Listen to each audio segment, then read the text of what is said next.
அனைவருக்கும் இனிய மாலை வணக்கம். படைப்பாற்றலுக்கும் சிந்தனைக்கும் உயிர் கொடுக்கும் அனைத்து படைப்பாளர்களையும் வருக வருக என வரவேற்பதில் பெருமகிழ்ச்சி கொள்கிறேன். இந்த நிகழ்வு வெறும் நிகழ்வல்ல, இது நம் உள்ளங்களின் மொழியை பகிர்ந்து கொள்ளவும் புதிய சிந்தனைகளை விதைக்கவும் ஒருவரிடமிருந்து ஒருவர் ஊக்கமடைவதற்காகவும் இந்த மாதிரியான கலந்துரையாடல்கள் நமக்கு உதவியாக இருக்கின்றன.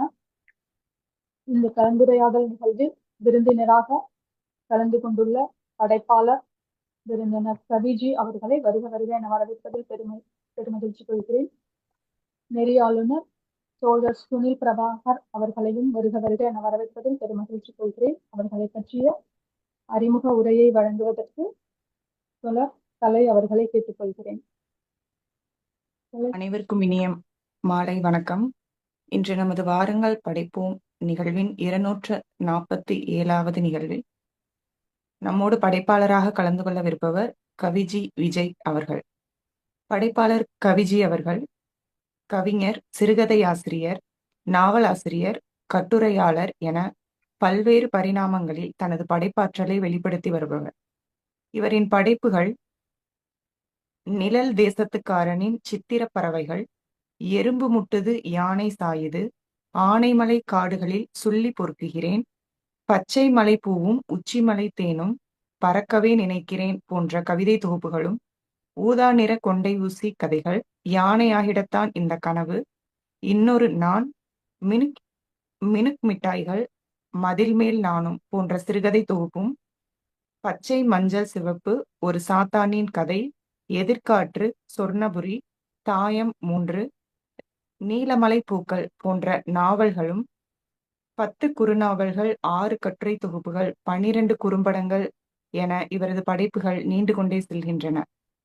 இதுவரை 6500க்கும் மேற்பட்ட கவிதைகள், 440 சிறுகதைகள், 870 கட்டுரைகள் என எழுதியுள்ளார். இவரது படைப்புகள் ஆனந்த விகடன், குமுதம், கல்கி போன்ற முன்னணி இதழ்களிலும் பல்வேறு இணைய தளங்களிலும் வெளிவந்து பரவலான வாசகர்கள் மத்தியில் வரவேற்பை பெற்றுள்ளன. நிழல் தேசத்துக்காரனின் சித்திர பறவைகள், பச்சை மஞ்சள் சிவப்பு, எதிர்காற்று, சொர்ணபுரி, நீலமலை பூக்கள் போன்ற பல்வேறு படைப்புகள் மூலம் மனித உணர்வுகளின் நுணுக்கங்களையும் சமூகத்தின் பல அடுக்குகளையும் இவர் ஆழமாக பதிவு செய்துள்ளார். கவிஜி டைம்ஸ் என்ற யூடியூப் சேனல் மூலம் தனது சிந்தனைகளையும் படைப்புகளையும் புதிய தலைமுறையுடன் பகிர்ந்து வருகிறார். ஆகச்சிறந்த நற்கவி வேந்தர் விருது, தமிழன்பன் 80 விருது, ஈரோடு தமிழன்பன் விருது, தமிழ் ஆர்வலர் விருது, இலக்கிய விருது என 25க்கும் மேற்பட்ட விருதுகளை பெற்றுள்ள ஒரு சிறந்த படைப்பாளரை நமது குழுமத்தில் வரவேற்பதில் மிகுந்த மகிழ்ச்சி கொள்கிறோம். இவரோடு நேர்காணல் செய்யவிருப்பவர் தென்காசி மாவட்டத்தை சார்ந்த சுனில் பிரபாகரன் அவர்கள். அதிநுட்ப டெக்னாலஜியான ஏஐ, எல்எல்எம் துறையில் சொல்யூஷன் ஆர்கிடெக்டாக பணிபுரியும் இவர் தமிழன் பிரபாகரன் என்ற புனை பெயரில் 2017 மகான் என்ற சரித்திர நாவல் எழுதி வெளியிட்டுள்ளார். அமேசான் கிண்டியில் ஆலியான் என்ற துப்பறியும் நாவலும், மாடசாமி தாத்தா என்ற குறுநாவலும் வெளியிட்டுள்ளார். 4வது புத்தகமான யூதாசும் அப்புறம் ஒரு ஓநாயும் என்ற இஸ்ரேல் பாலத்தின் வரலாற்று நூலை சமீபத்தில் தனது ஆசிரியர் ஆலடி எழில்வாணன் அவர்கள் முன்னிலையில் வெளியிட்டார். தொடர்ந்து புத்தகங்கள் வாசிப்பதும் கட்டுரைகள் எழுதுவதும் என்று எழுத்து வாசிப்பை தொடர்ந்து செய்து கொண்டிருப்பது கூடுதல் சிறப்பு. இவரது படைப்புகள் மகான், ஆலியான், மாடசாமி தாத்தா, யூதாசும் அப்புறம் ஒரு ஓநாயும். இத்தகு சிறந்த இருவேறு படைப்பாளர்களை நமது குழுமத்தில் அறிமுகப்படுத்துவதில் மகிழ்ச்சி கலந்த வணக்கங்களை தெரிவித்துக் கொள்கிறேன். நன்றி கலை. மீண்டும் ஒரு அழகான வாய்ப்பை ஏற்படுத்தி கொடுத்த வாருங்கள் படைப்போம் குழுவிற்கும், வினிதா மேடமுக்கும், கலை சகோதரிக்கும் மீண்டும் ஒரு நன்றியை தெரிவித்துக் கொள்கிறேன். இதற்காக நேரம் ஒதுக்கி கொண்டு நம்மோடு இணைந்திருக்கும் எழுத்தாளர் கவிஜி அவர்களுக்கு வாழ்த்துக்களையும் நன்றியையும் தெரிவித்துக் கொண்டு என் முதல் கேள்வியை ஆரம்பிக்கிறேன் சார். ஸோ உங்களோட அறிமுகமே எனக்கு ஒரு ஒரு ஆச்சரியத்தை கொடுத்துச்சு. ஒரு மாரத்தான் மாதிரி ஒரு ஓட்டம், அவ்வளவு எழுத்துக்கள், அவ்வளவு வாசிப்புகள் இல்லாம அது நடந்திருக்காதுன்னு எனக்கு கண்டிப்பா தோணுது. சோ ஒரு எழுத்தாளரா கவிஜி எப்போ உருவானாரு, இல்ல உங்க மனசுல நம்ம ஒரு எழுத்தாளர் தான் அப்படின்னு நீங்க உணர்ந்த தருணம் எது சார்?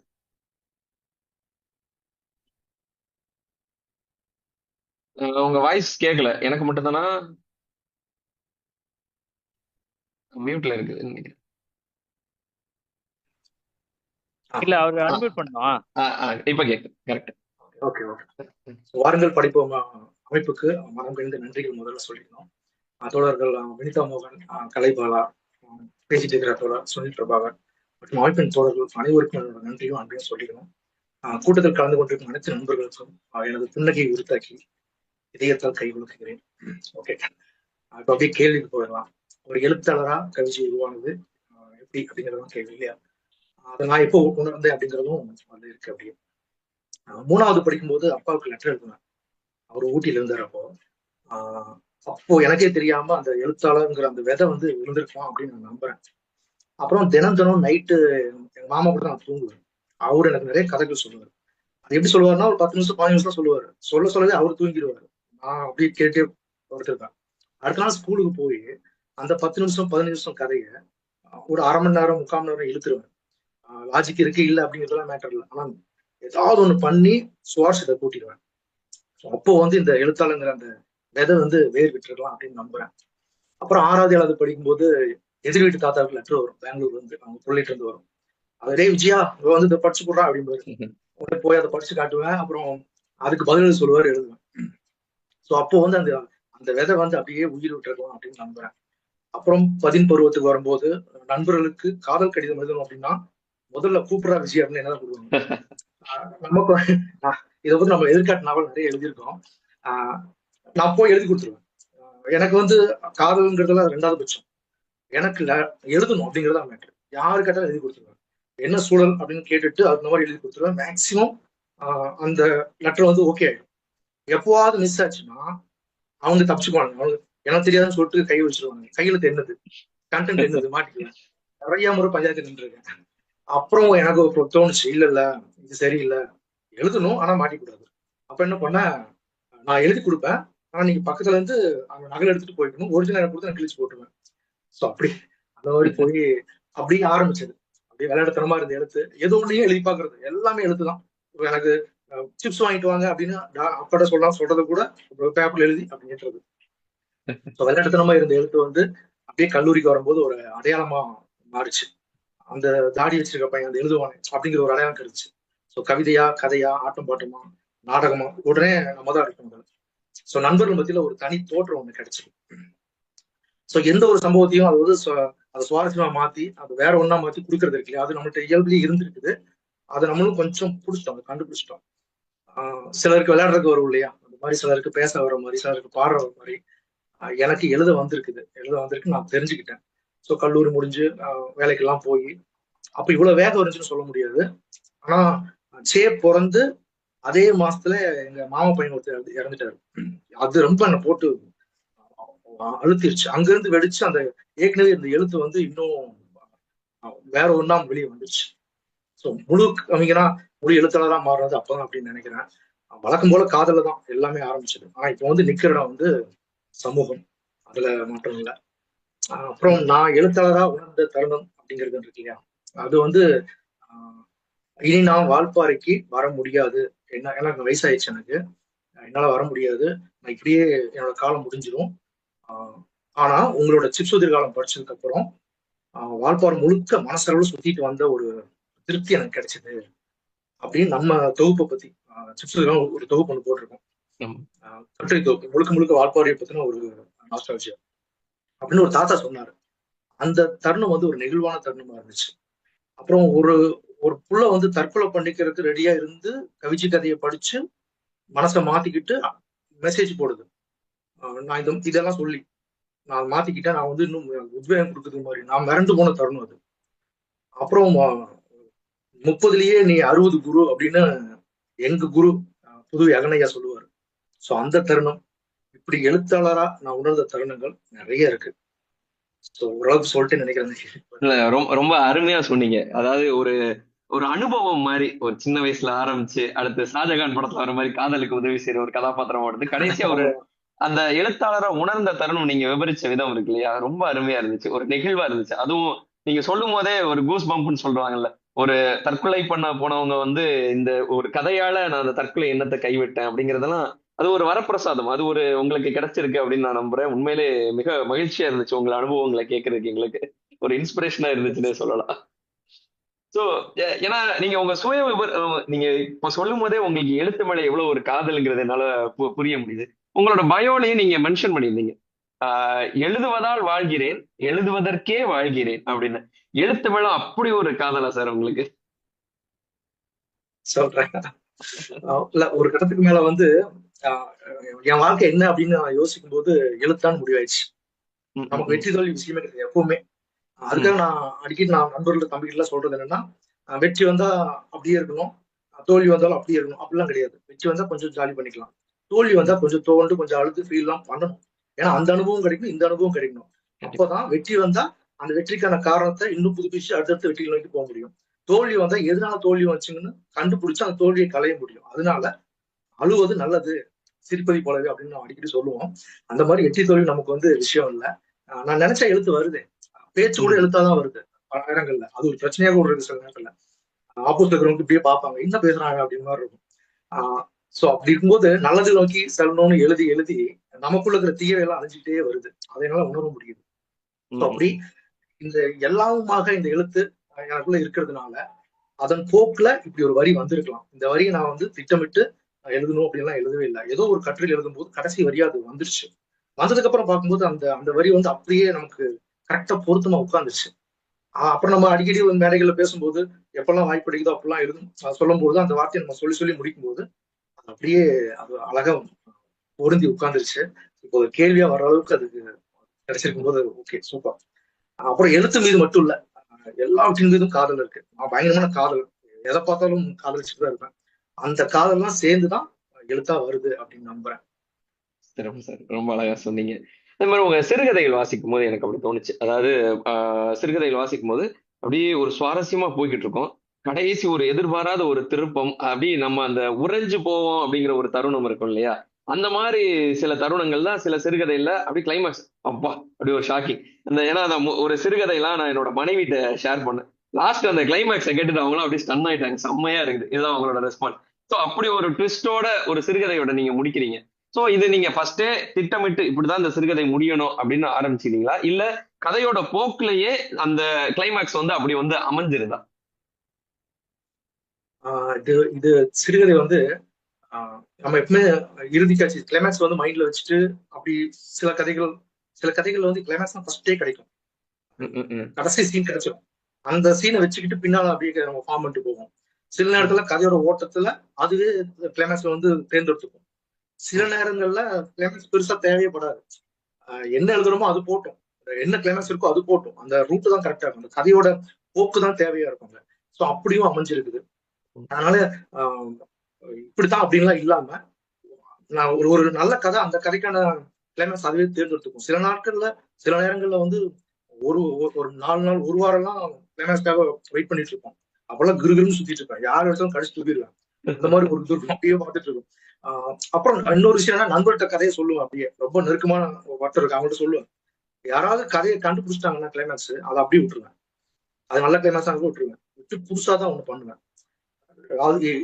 கிட்டத்தட்ட இப்போ ஒரு 80% கதைகள்ல என்னோட கிளைமேக்ஸ் வந்து பிடிக்க முடியாது அப்படின்னு நான் நம்புறேன். அது வந்து என்னோட பலமாவே நான் வச்சுக்கிறேன். அப்படித்தான் மெனக்கெடுவேன் ஒவ்வொரு கதைக்குமே. அதுதான் நம்மளே சொன்ன மாதிரி சிறுகதை இந்த கிளைமேக்ஸுக்கான தேவை இல்லாத கதைகள் இருக்கும் இல்லையா, போக்கு மட்டுமே பலமா இருக்கணும், அது மேட்டர் இல்லை. ஆனா கிளைமேக்ஸ் தான் ஒரு கதையை திருப்பி போடுது அப்படிங்கிற மாதிரி ஒரு சூழல் வரும் பொழுது அது வந்து அது புதுசாதான் இருக்கணும் அப்படிங்கிற மெனக்கெடல் கண்டிப்பா உண்டு. அது கதை மாறும். சிறப்பு சார், மிக சிறப்பு. நானாவே வர வைப்பேன், கதைக்கு தக்கவும் அதுவும் வந்தும் செய்யும். சிறப்பு சார், ரொம்ப அழகா சொன்னீங்க. அப்புறம் எனக்கு அந்த தாயம் 3 அப்படின்னு ஒரு நாவல் வாசிச்சேன். அந்த நாவல்ல வந்து எனக்கு என்ன ரொம்ப பிடிச்சிருந்துச்சுன்னா, இந்த அன்பே சிவம் படம் நம்ம எல்லாருமே பார்த்துருந்துருப்போம். அந்த படம் வந்து எனக்கு எப்படி தோணும்னா, பர்சனலா கமலஹாசன்ங்கிற ஒரு கலைஞன் அவர் சித்தாந்தத்தை சொல்றதுக்குன்னே ஒரு படம் எடுத்த மாதிரி எனக்கு தோணும் அந்த அன்பே சிவம் படம். எனக்கு அப்படிதான் தாயம் 3 வந்து நீங்க அப்படி எழுதுனீங்களோ, அதாவது ஒரு பகுத்தறிவாளரா கடவுளை எதிர்த்து நம்மள்ட்ட பல கேள்விகள் இருக்கும், பல கோபங்கள் இருக்கும், அதெல்லாம் கொட்டி தீர்க்கிற மாதிரி ஒரு அந்த நாவல் முழுக்க ஒரு கட்டத்துல நீங்க சாத்தான் எவ்வளவோ மேலு கடவுளை விட அப்படிங்கிற ஒரு கருத்து வாக்கத்துல அந்த கதை அப்படியே நகர்ந்து போய்கிட்டே இருக்கும். அப்படிங்கும் போது எனக்கு அப்படிதான் தோணுச்சு. அன்பே சிவம் எப்படி கமலஹாசன் உருவாக்குனாரோ அதே மாதிரி இந்த தாயம் மூன்று வந்து நீங்க உங்க சித்தாந்தத்தை உங்க கருத்துக்களை சொல்லணும், அதுக்குன்னே ஒரு கதை எழுதுனீங்களா அப்படின்னு கேட்கணும்னு தோணுச்சு சார்.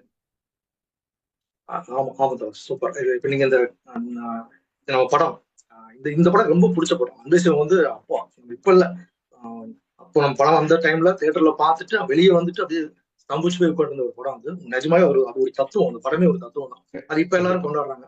யூஸ்வலா அவர் அப்படிதான் கொண்டாடிட்டு இருக்காங்க இல்லையா? அந்த மாதிரி தாயமூணும் அப்படிதான்.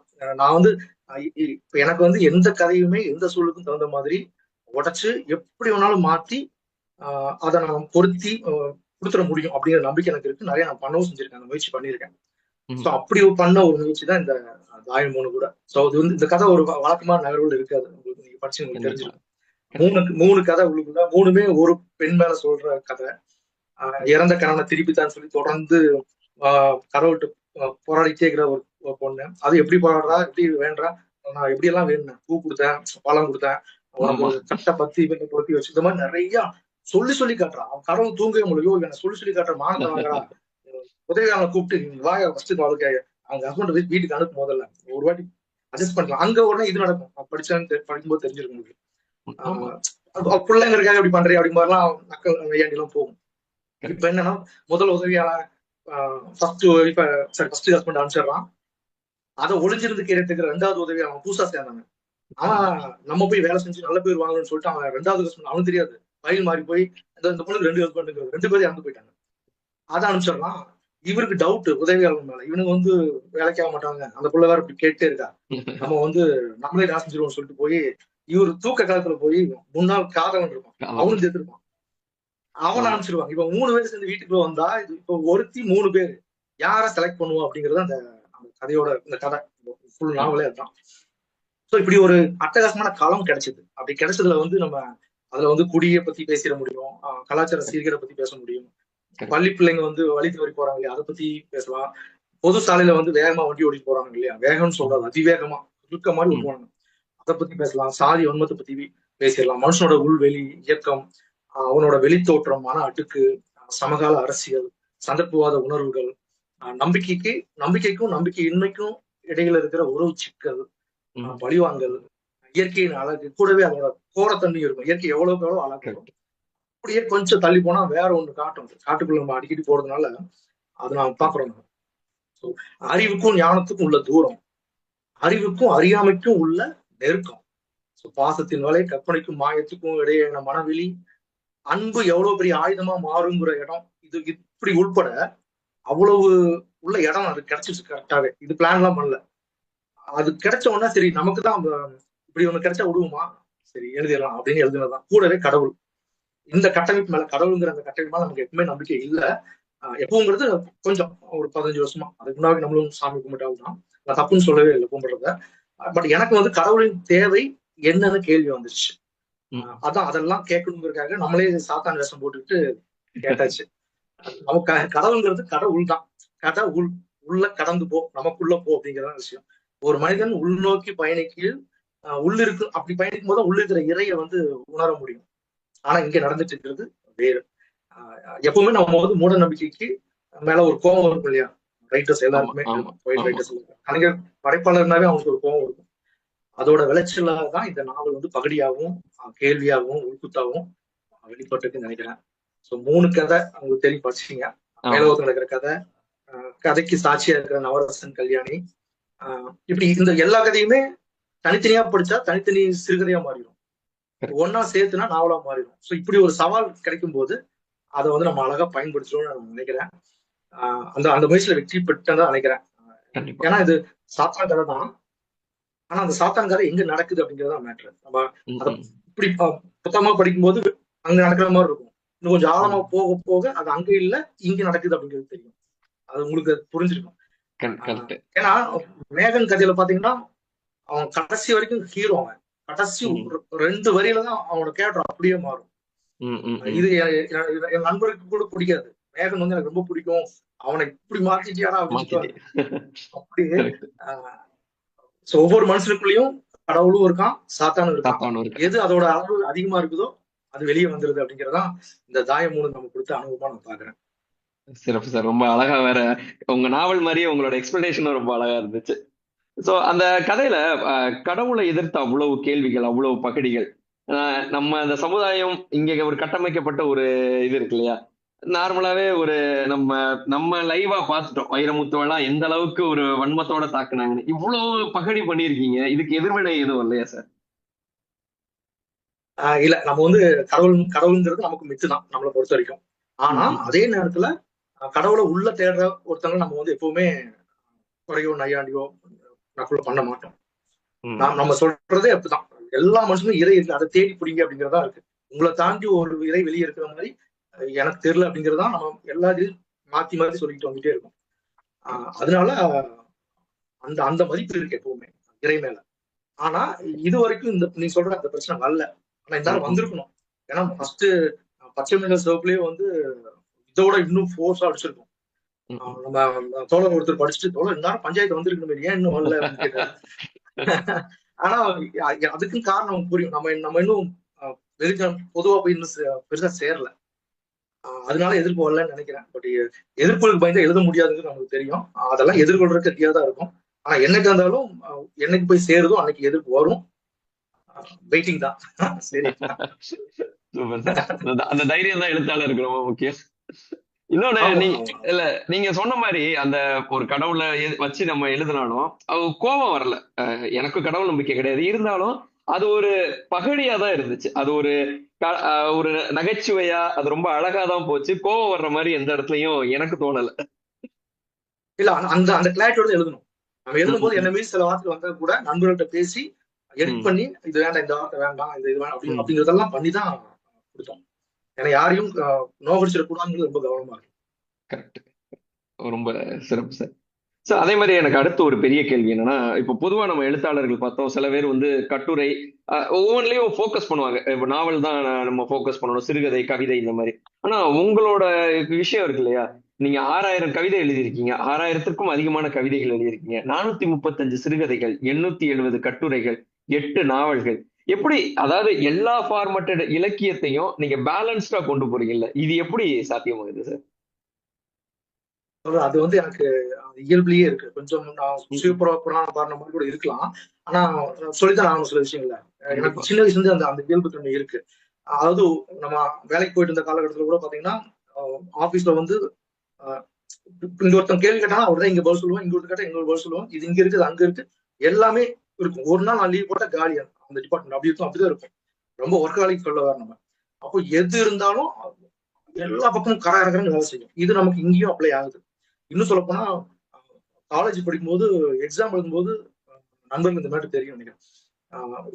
கடைசி அரை மணி நேரம் இருக்கு இல்லையா, அப்போ வந்து எல்லா எக்ஸாம்லயும் என்ன ஆகும்னா ரெண்டு கொஸ்டின் மாட்டோம், 2 கொஸ்டின் மாட்டோம், 2 கேள்வி பதில் இல்லாம இருக்கும். நம்மள்ட்ட அரை மணி நேரம் தான் டைம் இருக்கும். இப்ப நான் என்ன பண்ணுவேன்னா 2 பேப்பர் கேட்பேன். அவங்க வந்து பார்ப்பாங்க, ஆனா கொடுத்துருவாங்க. 2 பேப்பர்ல இந்த கேள்வி இங்க, இந்த கேள்வி இங்க, மாத்தி மாத்தி ஒரு பேரா இதுக்கு, ஒரு பேரா இதுக்கு, ஒரு பேரா இப்படியே கொண்டு வருவேன். கீழே வர வர வர இது அடிச்சிருவாங்க, நம்ம கட்டி கொடுத்து வந்துருவோம்.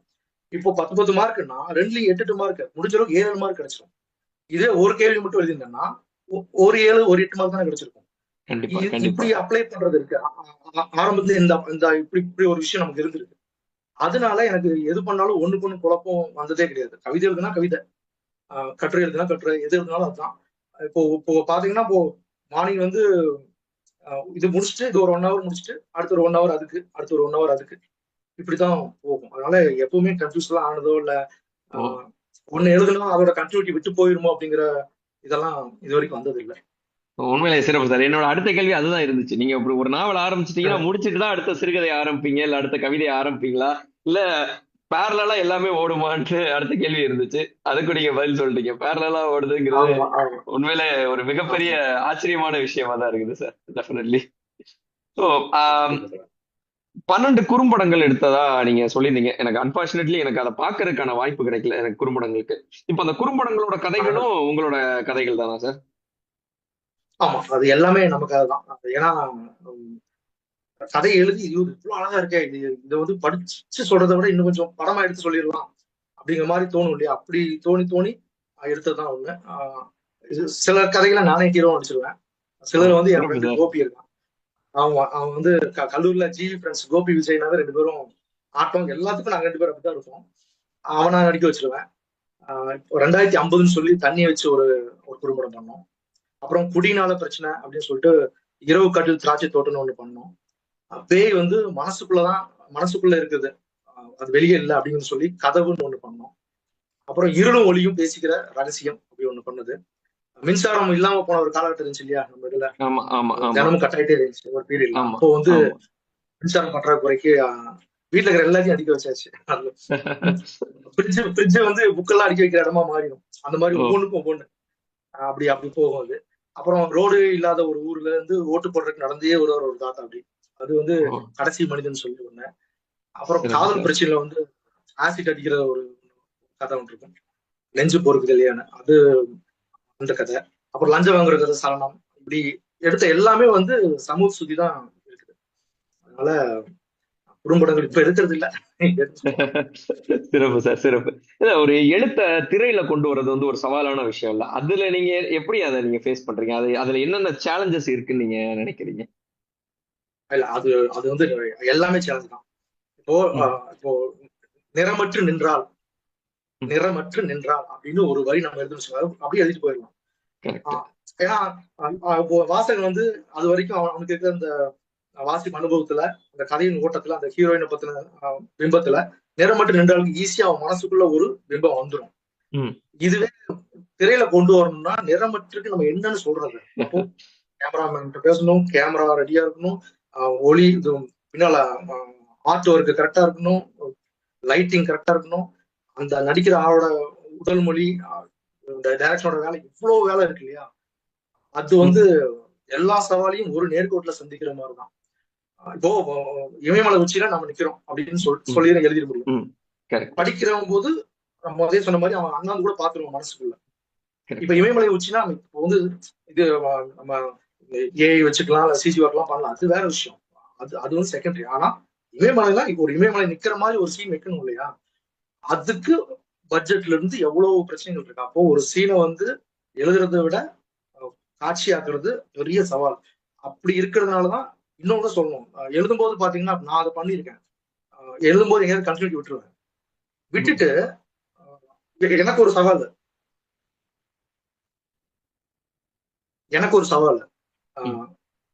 விட்டுட்டோம். அது வந்து அந்த வாரத்துல நம்ம தொடரா கூட அனுப்பிச்சிருப்போம் எல்லாருக்கும். அதுக்குள்ள போய் எடிட் பண்ண முடியாது. ஆனா நமக்கு தெரியும் அங்க தப்பு இருக்குன்னு. கண்டிப்பா யாராவது ஒருத்தர் கண்டுபிடிச்சிடும் தெரியும். அப்ப என்ன பண்ணுவோம், அடுத்த சாப்டர்லயோ அதுக்கு அடுத்த சாப்டர்லயோ ஏதாவது ஒரு கேரக்டர் மூலமா அந்த சீனை நான் வந்து மேனேஜ் பண்ணிடுவேன். அது குறையவே தெரியாது, கரெக்டா இருக்கும். ஆனா இந்த மாதிரி திரையில பண்றது கஷ்டம்னு நினைக்கிறேன், பண்ண முடியாது. அங்க போய் தான் பண்ணணும், பேட்ச் ஒர்க் பண்ணி அங்கதான் வைக்கிறாங்க, பின்னால வைக்க போறது. அதனால எழுத்துக்கு தனித்தனி கண்ணு, காட்சிக்கு திரைங்கிற ஒரே கண்ணு தான். அதை இணைக்கணும் அப்படின்னா இயக்குனரோட பேரறிவு வந்து பேராற்றோட செயல்படணும். பல நாவல் தோத்து போற காரணமே இந்த மாதிரியான சிக்கல் தான். இல்ல அதை நீங்க ரொம்ப அழகா ஒரு எக்ஸாம்பிளோட சொன்னீங்க, நிறமற்று நின்றால். யோசிச்சு பார்த்தா அதை எப்படி நம்ம வந்து ஒரு திரையில அந்த இதை கொண்டு வருவோம்? ஒரே வரி இல்ல, நிறமற்று நின்றால் நீங்க சொல்லிடுவீங்க. பட் அதை கொண்டு வரது உண்மையிலேயே திரையில கொண்டு வரது சவால் தான். அது ரொம்ப அழகான எடுத்துக்காட்டா இருந்துச்சு. இவ்வளவு திரைப்படங்கள் இயக்கிட்டீங்க ஒரு இயக்குனரா, ஒரு முழு நீள திரைப்படம் இயக்குறதா ஐடியா இருக்குதா? ஒரு எண்ணம் அந்த மாதிரி எதுக்கும் கதை எதுவும் எழுதிக்கிட்டு இருக்கீங்களா? கண்டிப்பா சொல்றேன். நான் வந்து முதல்ல சினிமாக்காரன் தான், அப்புறம் தான் இலக்கியவாதி. ஏன்னா இலக்கியத்தை வந்து அறிமுகம் செய்தது வந்து சினிமா தான். மகாநதி படத்துல வந்து தேடிச்சோறு நிதம் தின்று பல சின்ன சிறு கதைகள் பேசி பல செய்தி கவிதை வரும் இல்லையா, கமல் அவர்கள் பேசுவாங்க. அது அவர் பேசுனதுக்கு அப்புறம் தான், அது 7th or 8th படிக்கலாம் நினைக்கிறேன், அந்த படம் பார்க்கும்போது அது பேசுனதுக்கு அப்புறம் தான் அது வந்து பாரதியோட கவிதைன்னு தெரியுது. பாரதியை தெரியும், பாரதி கவிதைங்கிறது அதன் மூலமா தான் தெரியுது. அப்படி அதுக்கப்புறம் நம்ம இங்க வந்து கோணங்கள் சினிமா சொசைட்டி கேள்விப்பட்டிருப்பாங்க தெரியல, இங்க கோயம்புத்தூர்ல இருந்துச்சு. அங்கதான் கிச்சிகாக்கு நமக்கு தெரிய வராரு, அகிரா தெரிய வராங்க, பெர்க்மன், டிசிகா, மஜிதி, டர்னுட்டோரா, இப்படி உலக இயக்குனரோட சினிமாலாம் அங்கதான் அறிமுகமாகுது.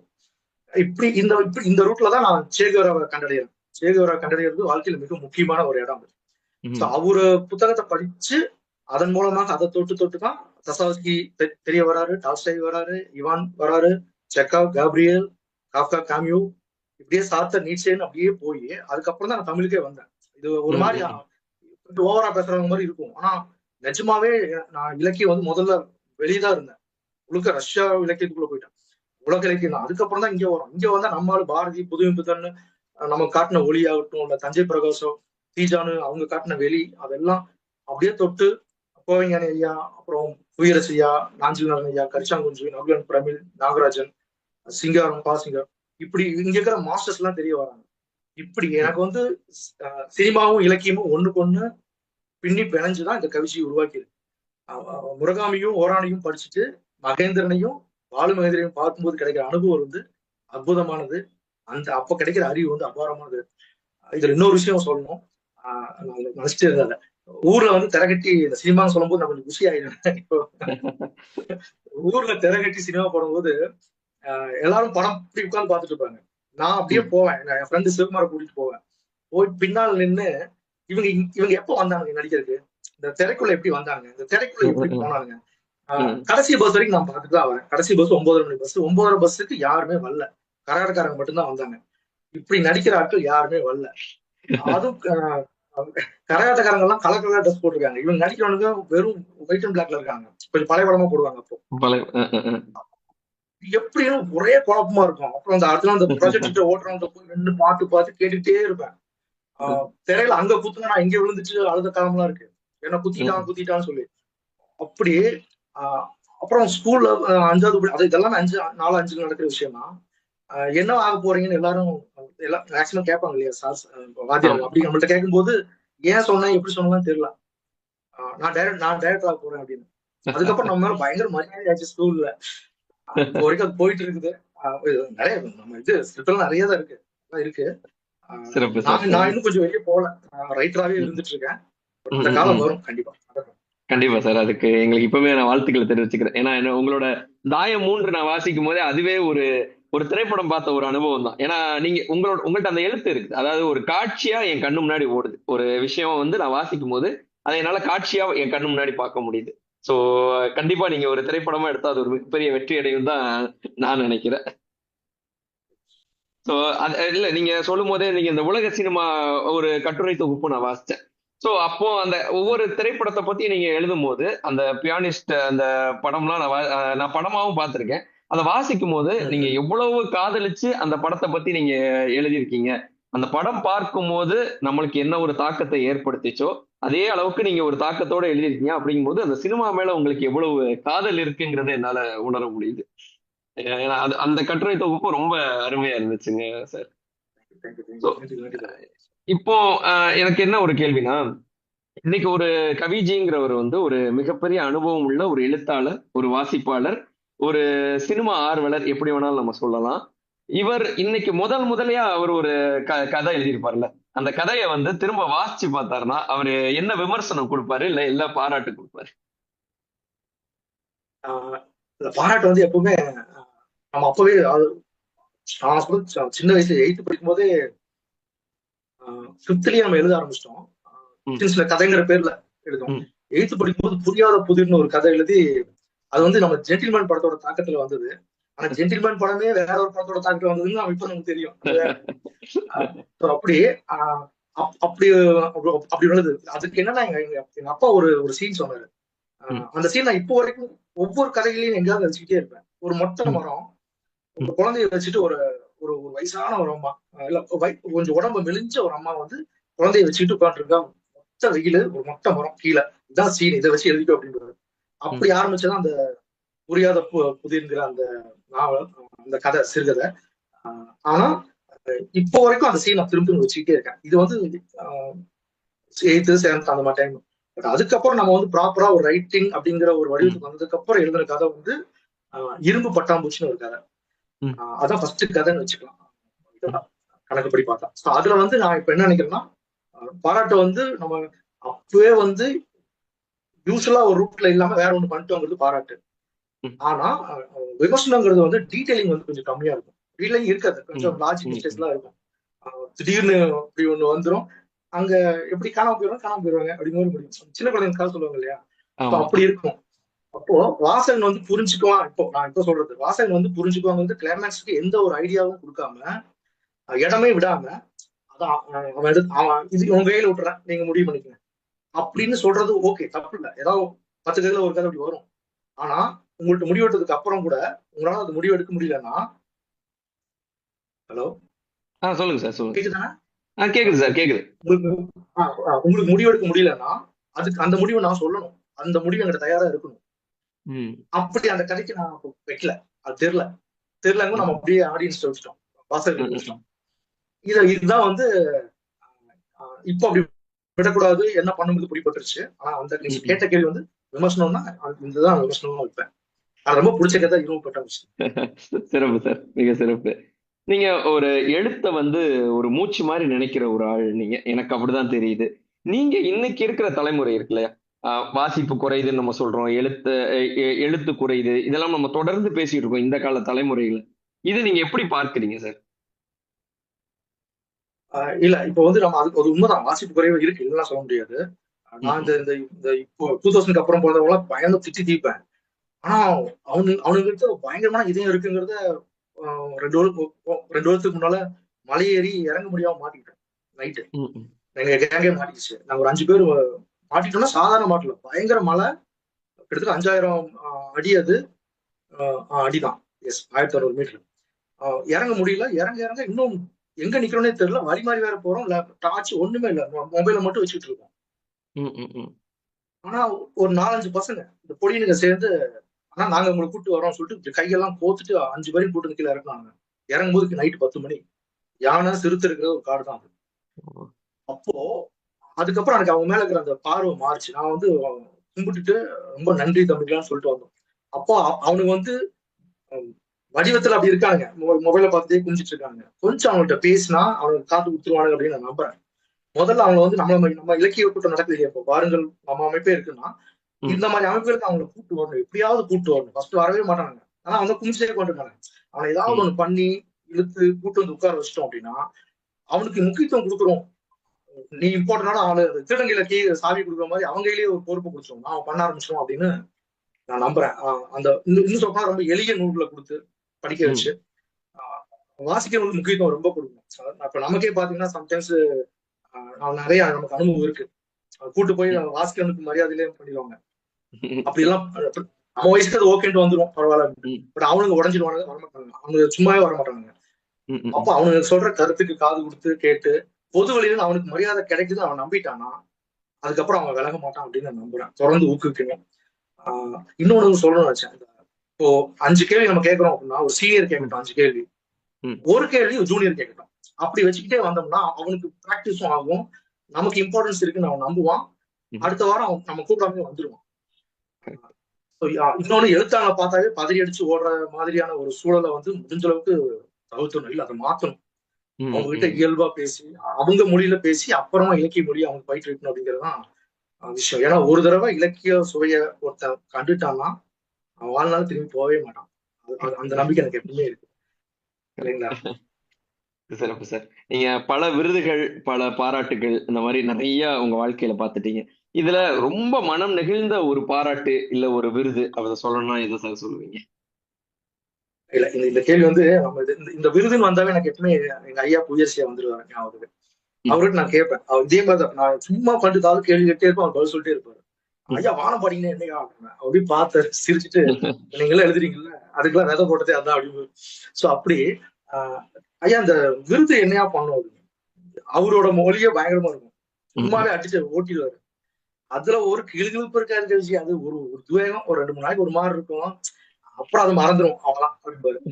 அந்த மாதிரிதான் நமக்கும் வாங்கின அந்த ஆர்வ கட்டத்துல அந்த புல்லரிப்பு எல்லாம் இருந்துச்சு. அப்புறம் இப்போ அது இல்லை, அதுக்காக அதனால மரியாதை எல்லாம் குறையில, அதெல்லாம் இருக்கும், விருது வேணும் தான். ஆனா அது ஒரு உத்வேகம் தான், அந்த ஒரு வாரத்துக்கு நல்லா இருக்கும். அதுக்கப்புறம் கொடுத்தவங்களும் மறந்துடுவாங்க, வாங்கணும்னு மறந்துட்டு அடுத்த வேலையை பார்க்கணுங்கிறதுதான் பாயிண்ட். ஆனா அவர்கிட்ட இருந்து ஒரு பாராட்டு எனக்கு கிடைச்சது, அது வந்து வாழ்நாள் விருது எனக்கு. அவர் சொல்லுவாரு, கவிஜி எழுத்துல வந்து நான் மிகைல் நேமியை பார்த்தேன், கிட்டத்தட்ட பாக்குறேன் அப்படின்பாரு. எழுத்த காயின் பண்ணி நகர்த்துறதுல ஒரு வசீகரம் இருக்கு, அந்த வசீகரம் கவிஜிட்டு இருக்கு அப்படின்னு சொல்லுவாரு. எனக்கு ஃபர்ஸ்ட் புரியல, நானும் ஆமா அசூப் நன்றி அப்படிலாம் சொல்லி சமாளிச்சிட்டேன். அப்புறம் அவர்கிட்ட கேட்டேன், அவருக்கும் தெரிஞ்சிச்சு நெய்மி இவனுக்கு எப்படி தெரியும், இது நடக்கிறது நாங்க சொல்றது ஒரு 7-8 வருஷம் 10 வருஷமே இருக்கும். அப்புறம் தான் அவர் நெய்மி யாருன்னு சொன்னாரு, அப்புறம் தான் லெபனான் புரிஞ்சுது, அப்புறம் தான் ஜிப்ரான் தெரிஞ்சான், அப்பதான் தீர்க்கதர்சி வந்துச்சு, அப்புறம் தான் முருங்கை சிறகுகள் எல்லாம் படிச்சோம். அப்புறம் தான் மிருதாத்து கொடுத்து படிச்சு சொன்னாரு. மிருதாத் அவர் தான் மொழிபெயர்ப்பு பண்ணிருப்பாரு. ஸோ அந்த பாராட்டு வந்து நெய்மி கூட நம்மள வச்ச பாராட்டு இருக்கு இல்லையா, அது வந்து பயந்துகிட்டே நம்ம இருப்போம் இப்போ வரைக்கும். எங்க வச்சிருக்கான் மனுஷன், அதை அப்படியே நம்ம பாதுகாக்கணுமே, இன்னும் அதை எங்கேயுமே கீழே இறக்கிடக்கூடாதுன்னு சொல்லி ஒரு பயம் இருக்கு இல்லையா, அந்த பயம் தொடர்ந்து ஓட வச்சுக்கிட்டே இருக்கு. ஸோ அந்த பாராட்டு மனசுக்கு ரொம்ப நெருக்கமான பாராட்டு. சிறப்பு சார், ரொம்ப சிறப்பு, ரொம்ப அழகா சொன்னீங்க. உண்மையில ஒரு உணர்வுபூர்வமான பாராட்டா தான் எனக்கு தோணுச்சு. அது நம்மளோட நீங்க ஒரு குருவா நினைக்கிற ஒருத்தர்ட்ட இருந்து இப்படி ஒரு பாராட்டு கிடைக்கிறது உண்மையிலேயே அது ஒரு நெகிழ்வான தருணம் தான் நான் நம்புறேன். ஸோ நீங்க இவ்வளோ எழுத்துக்கள் தொடர்ந்து பயணிச்சுக்கிட்டே இருக்கீங்களா, இதுக்கு நேரம் எப்படி ஒதுக்குறீங்க?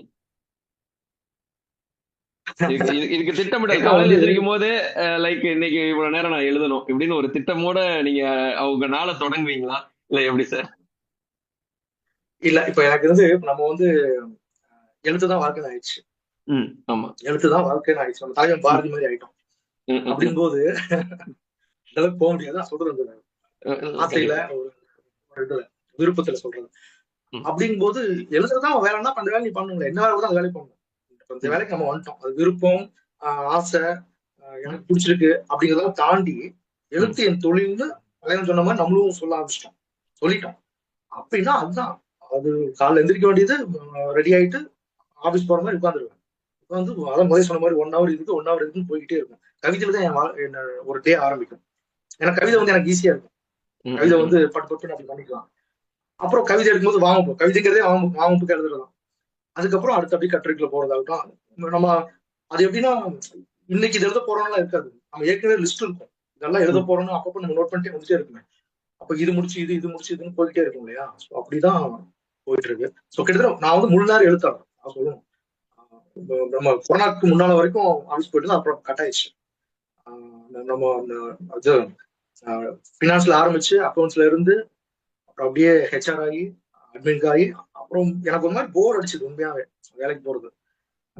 அதுக்கு ஒரு முக்கியமான காரணம் இருக்கு. என்னோட கடைசி வேலைக்கு போன இடத்துல எம்டி சொன்னாரு, என்னை கூப்பிட்டு, எனக்கு ரொம்ப பிடிக்கும் அவரு, என்னை அவருக்கு ரொம்ப பிடிக்கும்.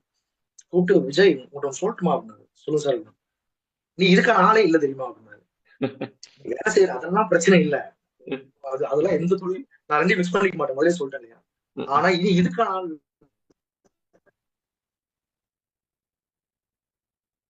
சார் உங்க வாய்ஸ் பிரேக், மியூட் ஆயிடுச்சு, திரும்ப மியூட் ஆயிடுச்சு.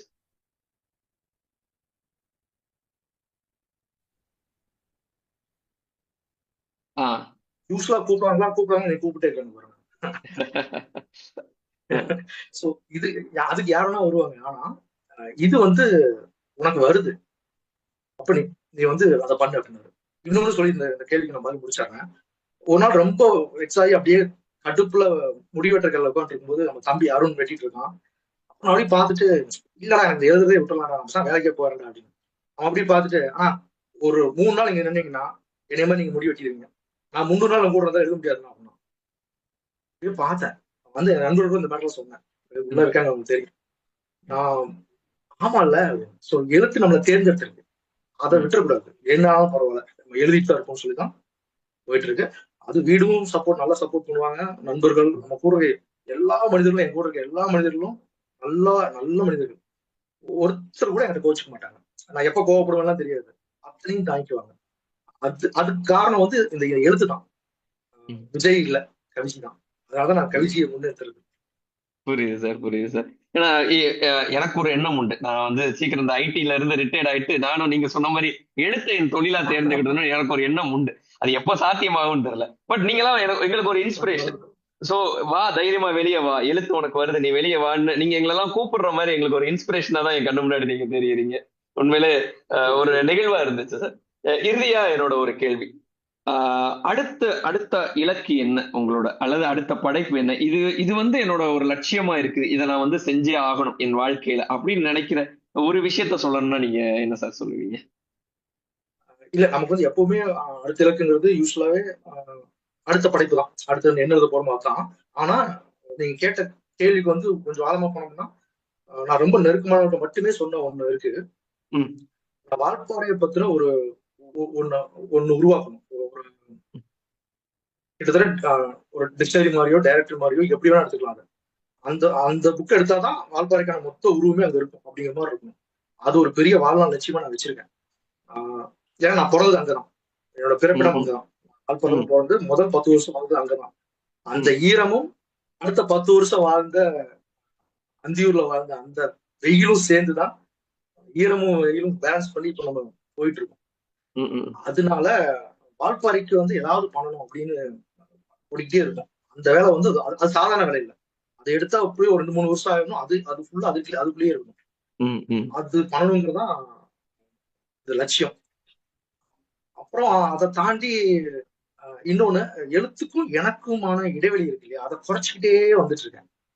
அது குறைச்சிக்கிட்டே வந்து ரெண்டு ஒன்னா என்னைக்கு சேருதோ அதான் இந்த லட்சியத்தோட அந்த சாதனையோட ஒரு கீடமா இருக்கும்னு நம்புறேன். இதுதான் கேட்டு. சிறப்பு சார், சிறப்பு. லாஸ்டா இன்னொரு கேள்வி கேட்டுக்கிறேன்.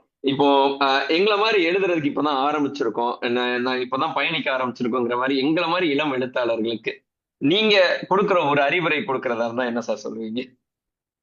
அது படிக்கணும், தொடர்ந்து படிக்கணும்.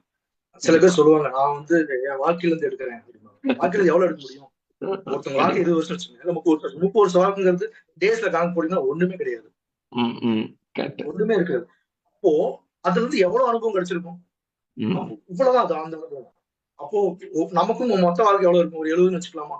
70க்குள்ள எவ்வளவு எழுத முடியும், எவ்வளவு அனுபவம் கிடைக்கும்? அப்போ உங்களை படிக்கணும், அவங்கள படிக்கணும், அவங்கள படிக்கணும், மாஸ்டர்ஸ் இருக்காங்க அவங்கள படிக்கணும், விஞ்ஞானிங்க, அறிவாளிங்க, புத்தாளிங்க, ஞானத்துங்க அத்தனை பேர் கொட்டிட்டு போயிருக்காங்க. அவனுக்கு எல்லாத்தையும் முடியுதோ இல்லையோ ஓரளவுக்கு நம்ம எந்த ரூட்ல போறோமோ அந்த ரூட்ல இருக்கிற ஆட்களை கொஞ்சம் கொஞ்சமா பிடிச்சு அதுல படிக்கணும். சோ நான் அடிக்கடி சொல்றதான், இவ்வளவு படிங்க அப்பதான் இவ்வளவு எழுத முடியும் அப்படின்னு சொல்றதான். சோ அந்த மாதிரி சொந்த அனுபவம் தீர்ந்து போயிடும். சக படைப்பாளர்கள் அனுபவம் சேர்ந்து வரும்போதுதான் அறிவு கூடும், எழுத்து அறிவியா கூட்டும். ஆக படிப்பது முக்கியம். இன்னொன்னு போக போக தேர்ந்தெடுத்து படிப்பது மிக முக்கியம். சிறப்பு சார், ரொம்ப சிறப்பு சார். உண்மையிலே இந்த ஒரு மணி நேரம் எங்களுக்கு ஒரு நல்ல அனுபவமா இருந்துச்சு. அது எங்களை மாதிரி எழுத்துக்களை தொழிலா தேர்ந்தெடுக்கலாமா வேணாமான்னு ஒரு சின்ன தயக்கம் இருக்கும்ல, அதுக்கெல்லாம் இல்ல வாங்க, தைரியமா வாங்க, எழுத்து உங்களுக்கு வருதுன்னா நீங்க முன்னாடி ஒரு அடி எடுத்து வைங்க அப்படின்னு கூப்பிடுற மாதிரி ஒரு நிகழ்வா இருந்துச்சுன்னு நான் சொல்லுவேன். எங்களுக்காக நேரத்தை ஒதுக்கிக்கிட்டு உங்களோட அனுபவங்கள் எல்லாத்தையும் பகிர்ந்துக்கிட்டு எங்களுக்கு ஒரு இன்ஸ்பிரேஷனா எங்க முன்னாடி நிக்கிறதுக்கு நன்றிகளை தெரிவிச்சுக்கிறேன். மீண்டும் ஒரு அழகான மாலை பொழுதில் ஒரு அழகான வாய்ப்பை ஏற்படுத்தி கொடுத்த வாருங்கள் படைப்போம் குழுவிற்கும் நிகழ்வில் இணைந்த அனைத்து நல் உள்ளங்களுக்கும் நன்றிகளை தெரிவித்துக் கொள்கிறேன். நன்றி, வணக்கம். அருமை, வாழ்த்துக்கள். அதாவது வழக்கம் போல உங்களோட புன்சிரிப்போட உங்களோட கேள்விகள் பற்றி இயல்பாக வடிவமைச்சிருந்தீங்க. வழக்கமா எப்படி பண்ணுவீங்களோ அதே போல சிறப்பாக பண்ணிருந்தீங்க. அதுக்கு தோழர் விஜய் அவர்களோட பதில் பாத்தீங்கன்னா, நீங்க பந்து போட்டீங்கன்னா அடுத்த நிமிஷம் அது அவர் தன்னோட பேட் தூக்கிட்டு அடிச்சிடுறாரு, பவுண்டரிக்கு வெளியில போய் விழுது. அந்த மாதிரி, ஏன்னா அது அவர் எழுத்துக்கும் எனக்குமான இடைவெளி குறையணும்ன்றார் இல்லைங்களா, அது குறைஞ்சு போச்சுன்னு தான் நினைக்கிறேன். இவரு ஒரு சபைக்காக வேண்டி சொல்றாரோ அப்படிங்கிற, ஏன்னா ஒரு இயந்திர மாதிரி தன்னோட படைப்புகளை படிக்கிறாரோன்ற மாதிரி தான் தோணுது. ஏன்னா பொதுவாக அவர் சொல்லும் போது பார்த்தாக்கா இளையராஜா தன்னோட ஒரு பேட்டியில ஒண்ணு சொல்லியிருந்தாரு. என்னன்னா, அவர் முதல் வரியை எழுதுவாராம், அந்த ஸ்கோர் எழுதும்போது 3வது ஸ்கோரை எழுதுவாராம். நீங்க அந்த இசை தெரிஞ்சவங்களுக்கு தெரியும் அது என்னன்னுட்டு. புரியாது அது. மேல ஒரு வரி எழுதிட்டு 3வது ஒரு வரி எழுதிட்டு 5வது ஒரு வரி எழுதிட்டு முதல்ல 2வது வரி எழுதுவாராம். இதை பாக்குறவங்களுக்கு குழப்பமா இருக்கும். அந்த மாதிரி ஒரு பேசும்போது, நான் இங்க எழுதுவேன், அதுல எழுதுவேன், இதுல எழுதுவேன், ஆனா முடிப்பேங்கிறாரு பாத்தீங்களா. அது என்னன்னா, நீங்க சொன்ன மாதிரிதான். அதை முழுதா உள்வாகனா மட்டும்தான் அது சாத்தியமாகும். இளையராஜாவை கேட்கும்போது என்ன சொல்றாரு, இதெல்லாம் எனக்கு என்ன எப்படின்னு எனக்கு தெரியாது, அதுவா வருது, அதுவா எழுதுறேன், நீங்க ரசிக்கிறீங்க. அந்த மாதிரிதான் இப்போ நம்ம தோழர் விஜய் சொல்றத பார்த்தாலும் அதெல்லாம் எனக்கு தெரியாதுங்க, நான் பாட்டுக்கு அப்படியே என்னோட சுவாசம் மாதிரி நான் பண்ணிட்டு இருக்கிறேன் அப்படிங்கிறாரு பாத்தீங்களா. இது அதுவாக அது ஒண்ணு சொல்லுவாங்க, எதுவாக மாறுகிறாயோ எதுவாக அது மாதிரி நீ உருமாறிடுவ. ஒரு ஒரு ஒரு புல்லாங்குழல் வாசிக்கணும்னா மூங்கில் காட்டு உள்ள போனா நீ ஒரு மூங்கிலா மாறு அப்படின்பாங்க பாருங்க. அந்த மாதிரி அவரு தன்னை ஒரு எழுத்தாகவே மாற்றிக்கொண்டார். நீங்க கேட்ட கேள்வி அருமை. எனக்கு சில நேரங்கள்ல கொஞ்சம் நெருங்கி பழகினவங்களோட அவங்க எடுக்கக்கூடிய முடிவுகள் எனக்கு ஒரு பயத்தை உண்டு பண்ணும். என்னன்னு கேட்டீங்கன்னா, இசை கத்துக்கிறவங்க திடீர்னு என்ன பண்ணுவாங்க, அவர் வேற ஒரு தொழில் பண்ணிட்டு இருப்பாரு, எனக்கு இதனால பயணிக்க முடியல, நான் அந்த வேலையை விட்டுடலாம். நல்ல ஒரு பதவியில இருப்பாங்க, அந்த வேலையை விட்டுட்டு நான் இதுக்கு வரலான்னும் போது, ஏன்னா நான் என்னோட குருநாதர் கிட்ட கேட்கும்போது, சார் நான் இந்த மாதிரி வந்து என் வேலையை விட்டுலான்னு இருக்கிறேன் அப்படின்னும் போது என்ன திட்டினாரு. விட்டுட்டு பிச்சை எடுக்க போறியா அப்படின்னாரு. இந்த கேள்வி கேட்டாரு, இசைய தொழிலா எடுத்துக்காத அப்படின்னு. அதே மாதிரிதான் எனக்கு நெருங்கிய அந்த ஒரு இதுல இருக்கிறவங்க இது எழுத்த தொழிலா எடுத்துக்கிறேன்னும் போது கொஞ்சம் பயம் இருக்கு. ஐயோ, சாப்பாட்டுக்கு என்ன பண்ணுவாங்க இவங்க. ஏன்னா இது நம்ம நம்ம அதாவது பொது புத்தியில நமக்கு ஒண்ணு வச்சிருப்போம் தெரியுங்களாங்க. ஒரு ஒரு ஆணுன்னா உத்தியோகம் புருஷ லட்சணம் அப்படின்னு ஒரு முத்திரையை குத்தி அவனை தூக்கி அந்த கட்டு தூக்கி உள்ள போட்டுருவோம் நம்ம. அவன் என்ன சாப்பாட்டுக்கு என்ன பண்ணுவான், அது குடும்பத்தை எங்க பண்ணுவான், சரி அதுவா பாத்துக்கும்பா, அது பிள்ளைங்க வந்து கவர்மெண்ட் ஸ்கூல் அப்படி. அது ஒரு பயம் இருக்கும். ஆனாலும் துணிஞ்சு எழுதுறீங்க, வாழ்த்துக்கள். கவிஜி வந்து நிறைய செய்திகளை கொடுத்தீங்க இன்னைக்கு, நிறைய செய்திகளை. நம்மளோட குழு வந்து அடுத்தடுத்து வந்து மெருகேறிக்கிட்டே இருக்கிறதுக்கு வந்து நம்ம சுனில் மாதிரியான ஆட்களோட அந்த கேள்வி வடிவமைக்கிறது, எழுத்தாளர் கவிஜி மாதிரி வந்து நம்மளோட நிகழ்ச்சி பங்கேற்று அது இன்னும் மேல கொண்டு போறது, உங்க மூலியமாக நாங்க நிறைய கத்துக்கிட்டோம் தோழர். என்ன ஒண்ணு, என்னோட வீடியோ ஆன் பண்ண முடியாத நிலைமையில இருக்கிறதுனால உங்களோட முகத்தை நேரடியா பார்க்க முடியாத ஒரு நிலைமையில இருக்கேன். அடுத்ததாக கேள்வி கேள்வின்னு அப்படின்னாக்கா ஒண்ணும் இல்லை, இதை பத்தி தான் வந்தது. தொழிலாக வந்து இதை எடுத்துக்கும் போது இதனோட பிரச்சனைகளை எப்படி நீங்க சமாளிக்கிறீங்க? இப்போ இது மூலியமாகவே ஒன்றும் இல்லை. இப்போ சுனில் குறிப்பிட்ட மாதிரி வைரமுத்து அவர்கள் அவர் திரைத்துறைக்கு போனதுனால அதாவது பொருளாதார ரீதியாக வந்து மேல போயிட்டாரு அவரு, சரிங்களா? அந்த மாதிரி ஜெயிச்சவங்களை நம்ம கணக்குல எடுத்துக்க வேண்டாம். வாலியோ வைரமுத்துவோ கண்ணதாசனோ அந்த மாதிரி இல்லை. இந்த மாதிரி வெளிச்சத்திற்கு வராத இந்த எழுத்தாளர்களுக்கான அந்த அந்த குடும்பம் இருக்குங்களா? இப்போ கரண் கார்கி கூட சமீபத்துல எழுதியிருந்தார் அவரு. உண்மையிலே முழுமையா தன்னோட இது வாழ்க்கையை வந்து எழுத்துக்கு வந்து கொடுத்துடுறாங்க. எப்படி சிரமங்களை நீங்க சந்திக்கிறீங்க? உங்களோட குடும்பம் உங்களுக்கு வந்து எவ்வளவு தூரம் வந்து பக்கபலமாக இருக்கிறாங்க அதுக்கு?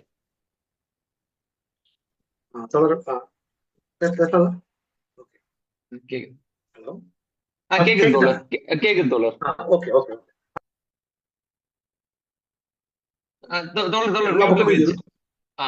இல்ல, இடையில மியூட்ல போயிட்டு திரும்ப அன்மியூட் ஆயிருக்கு. Okay okay okay. கேள்வி வந்து எல்லா பக்கம் இருக்கு எப்பவுமே. அது ரைட்டர்ஸ்க்கு இருக்கிற பிரச்சனை தான். அது ஆரம்பத்துல வந்து ஃபேமிலி கூட கொஞ்சம் தடுமாறுவாங்க. ஏன்னா இது என்ன நீ கேட்ட சொன்ன அதே தான், வேலையில இருந்து திடீர்னு கீழே வந்தா என்ன அப்படி மாதிரி இருக்கும். ஆனா இப்போ தோழர் சொன்ன மாதிரி, சுனில் தோழர் சொன்ன மாதிரி நான் வரணும் அப்படின்னு சொன்னார் இல்லையா, அதுக்கு நான் இன்னொரு விஷயத்த சொல்லியிருக்கணும். வரணும்னா வரலாம், தப்பு இல்லை. கொஞ்சம் நம்ம ரெடி ஆகிட்டு வரணுங்கிறது பாயிண்ட். இப்போ நான் கிட்டத்தட்ட ஒரு 16 வருஷம் வேலை பண்ணியிருக்கேன். ஸோ நான் வரும்போது நான் எனக்கு கொஞ்சம் தயார்படுத்திக்கிட்டேன் ஒண்ணு. இன்னொன்னு, இப்போ நம்ம கவிக்குயில் வந்து வேலைக்கு போயிட்டு இருக்காங்க, அதனால அது ஒன்றும் பிரச்சனை இல்லை. அப்புறம் வீட்டுல அப்பா அம்மா சப்போர்ட் இருக்குங்க. அது அப்புறம் என் நண்பர்கள் எனக்கு ரொம்ப எப்பவுமே புத்தகம் வேணும்னா நான் சொல்லவே வேண்டியதில்லை. இந்த புத்தகம் ஒரு புத்தகம் இதை வந்து நான் சும்மா வாட்ஸ்அப் ஸ்டேட்டஸ்ல வச்சேன்னா ஒரு வாரம் எனக்கு வந்துடும் அது புத்தகம். அதை நான் படிக்கணும்னு ஆசைப்படுறேன், அவங்க புரிஞ்சுக்குவாங்க. இப்ப எங்கேயாவது நான் வெளியே போனா தம்பிங்க எனக்கு கூட்டு போயிடுவாங்க. இந்த வாரம் இந்த மலைக்கு போகண்டா, நான் யூஸ்வலா மலைக்கு தான் போவேன், வேற பக்கம் எங்கேயும் போறது அதுல பெருசா இன்ட்ரெஸ்ட் இல்லை. அதனால அப்படி இப்படி கூட இருக்கிற ஆட்கள் எல்லாமே நம்மள அப்படியே நீங்க எழுதுறீங்கல்ல, அப்ப நாங்க உங்களுக்கு பண்ணணும்ல அப்படின்னு ஒன்று இருக்கு இல்லையா, அது வந்து கூட இருக்கிற ஆட்கள் வச்சு நம்ம பண்றதுனால பெருசா நமக்கு இது இல்லை. இன்னொன்னு, என்ன மாதிரி ஆளுக்கெல்லாம் செலவே கிடையாது. நான் டீ கூட குடிக்க மாட்டேன். சாப்பாடு கூட இவ்வளவுதான், ரொம்ப கம்மி தான். அதுவும் விரும்பி சாப்பிடாத ஒரு ஆள் தான் நான். அப்படிங்கும்போது எனக்கு செலவு பெருசா இல்லை. அப்புறம் நான் முதல்ல சொன்ன மாதிரி வீட்டுக்கான வேலைகள் வந்து நான் முதல் சொன்ன விஷயங்கள்லாம் போயிடும். அப்போ ஒரு ரைட்டரா நான் இருக்கிறதுல எனக்கு எந்த பிரச்சனையும் இல்லை, அதனால போயிட்டு இருக்குது. இன்னொன்னு, ஒருவேளை அப்படி ஏதாவது ப்ராப்ளம் வருது, பணத்தேவை இருக்கு, வேற வழியே இல்லைன்னா அடுத்த நாளே நான் வேலைக்கு போக ரெடியா இருப்பேன், ஒன்றும் பிரச்சனை இல்லை. நம்மளோட டிகிரி இருக்கு, ஒரு 16 வருஷம் எக்ஸ்பீரியன்ஸ் இருக்கு, எங்க போனாலும் நாளைக்கே வேலைக்கு ஜாயின் பண்ண முடியும். அப்போ அது எனக்கு ஒரு ஆப்ஷன் இருக்கு. அதனால வேலைக்கு போக முடியாது ரைட்டிங் அப்படிங்கிற மட்டும் இல்லை. ஆனா முதல்ல சொன்ன மாதிரி ரைட்டிங் தான் வேணும்னு சொல்லி தான் அந்த வீட்டுக்கு வந்திருக்கோம். இதை கூட டாக்டர் புரிஞ்சுக்கிட்டாங்க, குடும்பம் உள்பட. குடும்பம் புரிஞ்சிச்சு, நண்பர்கள் உள்பட. அதனால அது எப்படி போயிட்டு இருக்குது. ஆனா இது நீங்க ஐயா கேட்ட மாதிரி இது எல்லாருக்கும் இது ஒத்து வருமாங்கிறது தெரியல. அது அவங்க கவனமா இருக்கணுங்கிறதுதான் விஷயம். கண்டிப்பா. மகிழ்ச்சி மகிழ்ச்சி. வாழ்த்துக்கள் வாழ்த்துக்கள். தொடர்ந்து உங்களோட எழுத்து பணியை நீங்க தொடருங்க. ஒரு இயந்திர மாதிரி நன்றி தான் நன்றி உங்களுக்கு. தோழர். மும்பைல நாங்க படிக்கும்போது ஒரு ஒரு மிஷின் மாதிரி நீங்க படைச்சு தள்ளிக்கிட்டே இருக்கிறீங்களோ அப்படிங்கிறது தான் தோணுது. வாழ்த்துக்கள். தொடர்ந்து எழுதுங்க.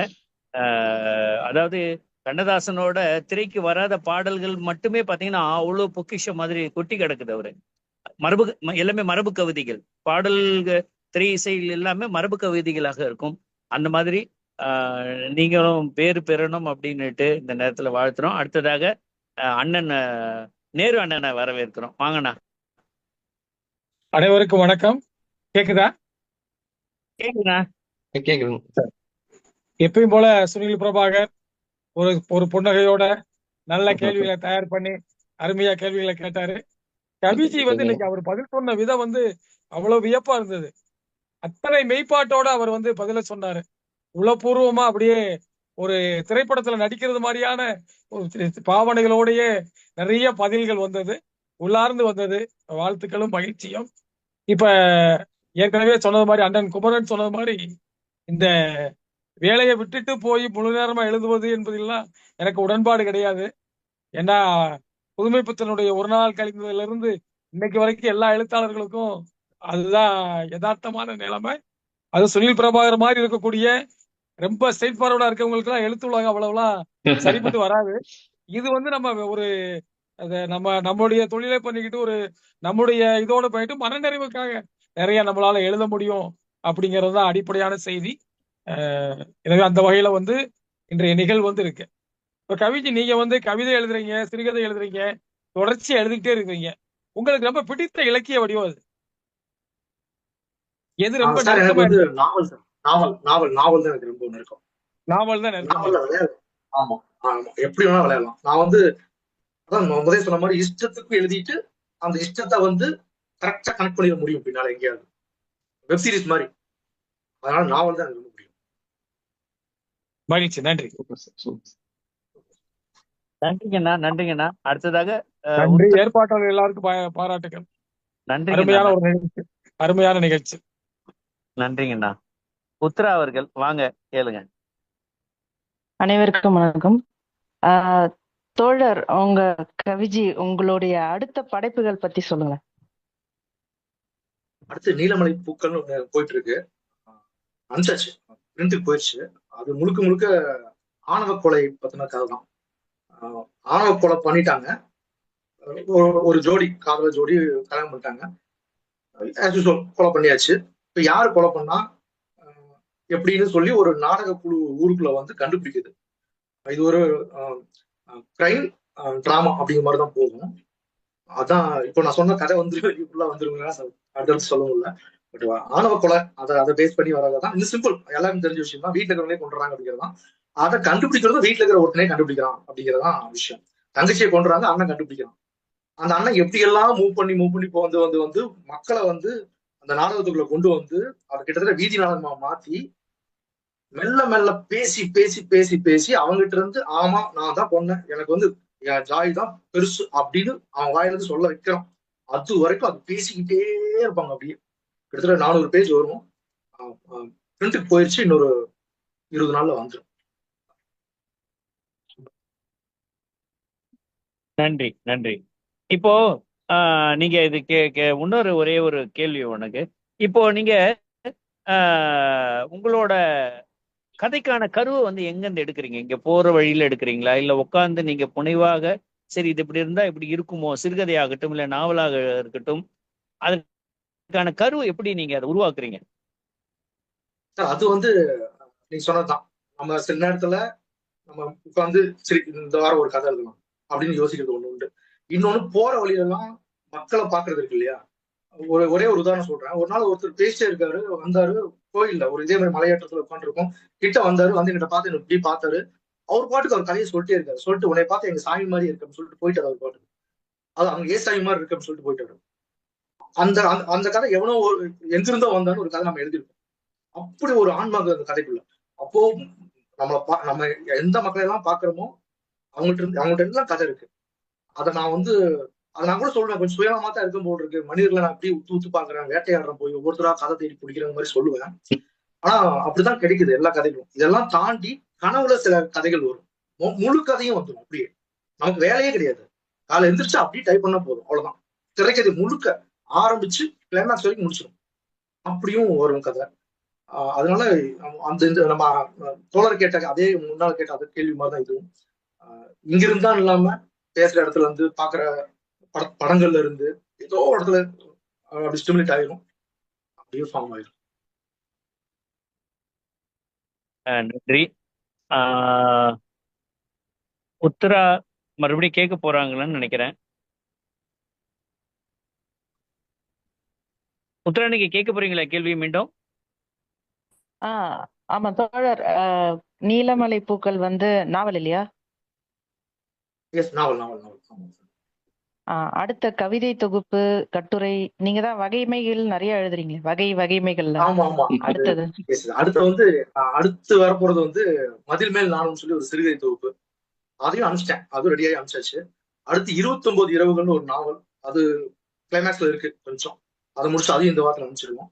அப்புறம் மரமாய் நிற்கிறேன்னு சொல்லி ஒரு கட்டுரை தொகுப்பு, ஆம் நாம் அப்படின்னு ஒரு கவிதை தொகுப்பு, அது இன்னும் ரெடி ஆகும். ஸோ இந்த வருஷத்துக்கு இந்த 5 நூல்கள் வந்து பிளான் பண்ணியிருக்கோம். இன்னும் ஒரே ஒரு கேள்வி தோழர். புனைவு, அல்புனைவு, இதுல வந்து கவிஜிய எதுல ஸ்ட்ராங்னு சொல்லிப்பாரு? எல்லாத்தையும் ஸ்ட்ராங் தான், இதுல மாற்றம் இல்ல. அல்புனைவு வந்து சாரி புனைவு சொல்லலாம். இன்னும் ரொம்ப டீப்பா அடுத்த இடத்துக்கு போனோம்னா, புனைவும் போது அங்க நான் என்னன்னா சொல்லுவேன், ஜஸ்டிஃபிகேஷன் கொடுக்கணும், அவ்வளவுதான் மேட்ரு. உங்களை நம்ப வைக்கிறதுக்கு நான் என்ன சித்தாந்தம்லாம் பண்ணுவேன், சித்து வேலைகள் கூட பண்ணுவேன், பண்ணி மெஸ்மரிசம் பண்ணி உட்கார வச்சிருவேன். அது என் எழுத்து மீது எனக்கு இருக்கிற நம்பிக்கை. அப்படி அல்புனைவும் போது என்ன இருக்கோ அதை தான் நம்ம அப்படியே பண்ணணும். அதுல ரைட்டிங்ல என்ன பண்ண முடியுமோ அதான் பண்ண முடியும். ஆனா சீன் தான், என்ன நடந்துச்சோ அதான். அப்போ வந்து புனைவை வந்து இந்த கேள்விக்கு பதிலா சொல்லிக்கலாம். நன்றி தோழர். நன்றிங்க. கலை, வாங்க நீங்க கேளுங்க. நான் நன்றி அண்ணா. கவிஜி சார், நான் சொர்ணபுரி நாவல் வந்து படிக்கிறதுக்கு இப்பதான் தொடங்கியிருக்கேன். எனக்கு என்ன கேள்வி அப்படின்னா, அதுல வந்து பாத்தீங்கன்னா ஸ்டார்டிங்ல ஆரம்பத்துல இருந்தே ஒரு கவிதை நடையிலேயே போயிட்டே இருக்கிற மாதிரி இருந்துச்சு. அதாவது நீங்க ஒரு விஷயத்தை எக்ஸ்பிளைன் பண்றதே அது கவிதை நடையில தான் இருக்குது. இது வந்து அந்த நாவலுக்கு தேவையானது அப்படின்றதுனால அதை எடுத்துக்கிட்டீங்க. நான் ஏன் கேட்குறேன்னா, இப்போ எளிய நடையில நான்லாம் கொஞ்சம் எளிய நடையில படிச்சாதான் எனக்கு அது புரியும். ஒரு 2 டைம் ரீட் பண்ணாதான் அது புரியுறது மாதிரி இருக்கு. அந்த மாதிரி உங்ககிட்ட யாராவது சொல்லியிருக்காங்களா? கொஞ்சம் எளிமையா எழுதுனா நாங்களும் படிக்கலாம்ல அப்படின்ற?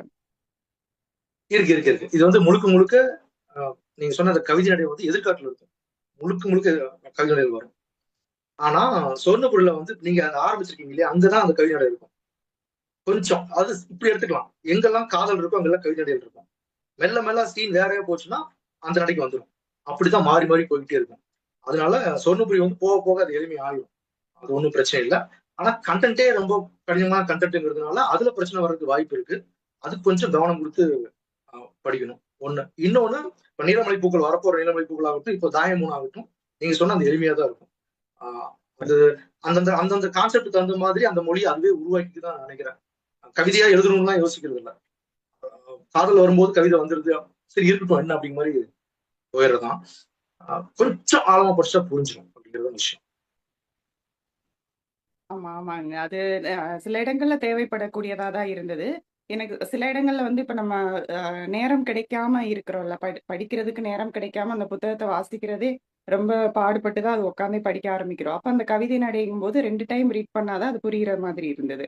அந்த கதை காலத்துக்கு அது தேவைப்பட்டுதான் நான் தொடர்ந்து படிக்கிறதுக்காக இந்த ஒரு கேள்வியை வச்சேன். வேற ஒண்ணும் இல்ல. ரொம்ப நல்லா போயிட்டு இருக்கு. தேங்க்யூ. நன்றி கலை, நன்றி. நிகழ்ச்சியோட இறுதிக்கு வந்திருக்கோம் நம்ம. ரொம்ப மகிழ்ச்சி. இந்த மாலை நேரத்தை வந்து கிட்டத்தட்ட ஒரு 1.5 மணி நேரத்தை நல்ல சிறப்பாக வந்து மாற்றி கொடுத்தீங்க. இருவருக்குமே வந்து நன்றிகளை தெரிவிச்சுக்கிறோம். குழுவோட ஒருங்கிணைப்பாளர் வினிதா, அப்புறம் கலை, மங்கை மற்றும் நம்ம ஒலி அண்ணன், நேரு அண்ணன், அனைவருக்குமே வந்து நேரத்தில் வந்து நன்றி சொல்லிக்கிறோம். சுனில் வந்து ரொம்ப பயங்கர பிஸி. ஏன்னா அவருமே வந்து தொடர்ச்சியாக நிறைய படிக்கக்கூடியவர். அது படிக்கிறது மட்டுமே இல்லாம படிச்சுட்டு அப்படியே தூக்கி போட்டு போறதை விட அதை வச்சு சிந்திக்கணும். சிந்திச்சு இது நம்ம இதை எங்க எடுத்துன்னு வந்து கொடுக்கணும் முடியும். மறுபடியும் எடுத்ததை இந்த பூமிக்கே கொடுக்கணும். இந்த பூமிக்குங்கிறது யாரு? இந்த இருக்கிற மரங்களுக்கோ இல்ல அக்ரிங்க பொருட்களோ இல்ல, நம்ம வாழற நம்ம மனிதர்கள். எந்த ஊர்ல வந்து இலக்கியம் இல்லையோ அந்த ஊர் வந்து இந்த போருனால அழியும் அப்படிங்கிறதுக்கு வந்து இப்ப நம்ம கண்ணு முன்னாடி நம்ம பார்த்துட்டு இருக்கிறோம். ஏதோ சொல்லிட்டு இருக்கிறோம். அந்த பழைய இலக்கியங்கள் எல்லாம் அந்த நாடுகள்ல வந்து இப்போ வந்து பரவல. அங்க வந்து போதுமான அளவுல வந்து நூலகங்களோ கல்வி நிறுவனங்களோ இல்லை அப்படிங்கிறது தான் வந்து நம்ம கண்கூடாக ஒரு மறைமுகமாக நம்ம ஒளிஞ்சு கொண்டு இருக்குதோன்னு நம்ம நினைக்க தோணுது. இருந்ததுனாக்கா இந்த மாதிரி இல்லை.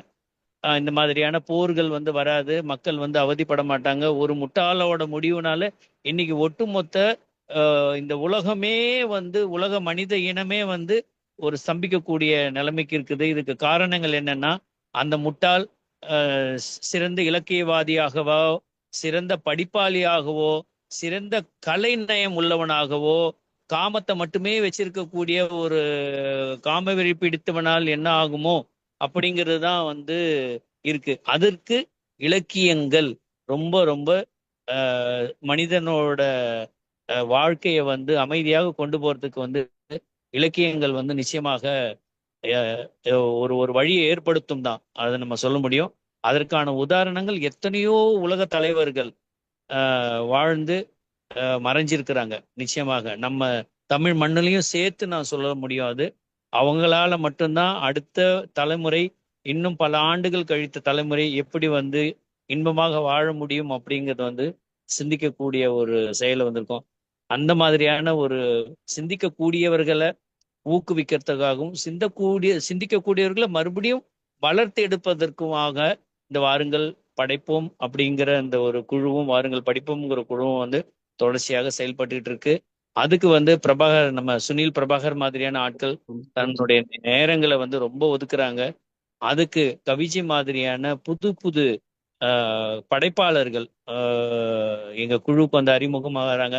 அதனால இன்னும் வந்து எங்களோட அந்த இலக்கிய தொடர்புகள் வந்து ரொம்ப அதிகமாக வருது. ஒரு சிறந்த கலை படைப்பாளர்களை நாங்க புரிந்து கொள்வதற்கான வாய்ப்புகளும் அவர்களோட கலை படைப்பை வந்து நாங்க பாராட்டுறதுக்குமான ஒரு நேரமும் எங்களுக்கு கிடைக்குது. ரொம்ப மகிழ்ச்சி. உங்கள் அனைவரையும் இந்த நேரத்தில் சந்தித்ததற்காகவும் கருத்துக்களை பகிர்ந்து கொண்டமைக்காகவும் நன்றி தெரிவித்துக்கிறோம். நிகழ்வில் பங்கு பெற்று கேள்விகள் கேட்ட அனைவருக்கும் நன்றி தெரிவித்துக் கொள்கிறோம். மீண்டும் அடுத்த வாரம் மற்றொரு படைப்பாளர்களோடு சந்திக்கும் வரை உங்களிடம் விடைபெறுகிறோம். நன்றி, வணக்கம். நன்றி சுனில். நன்றி. தொடர்ந்து நீங்க குழுவை பத்தி என்ன சொல்லணும்னா 20 வார்த்தைகள் நீங்க பேசிட்டு நீங்க விஷயம் முடிச்சுக்கலாம்.